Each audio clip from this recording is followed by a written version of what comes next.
mbese cyo gukurira mu muryango uri umuntu wamenyereye gufata responsabilité, ukaba uri umuntu wamenyereye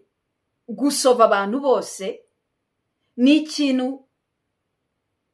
kigera ku rwego iyo umuntu adakangutse, kigera ku rwego mu by'ukuri umuntu atekereza yuko ari byo bintu yaremewe, ku buryo bamwe muri twebwe bashobora kubifata nk'aho ari mission de vie yo kwikorera imitwaro y'abandi yose nk'aho ari ibintu biri sain, ibintu bisukuye kandi atari ibintu bisukuye. Mu buryo busukuye ushobora gufasha mugenzi wawe, ariko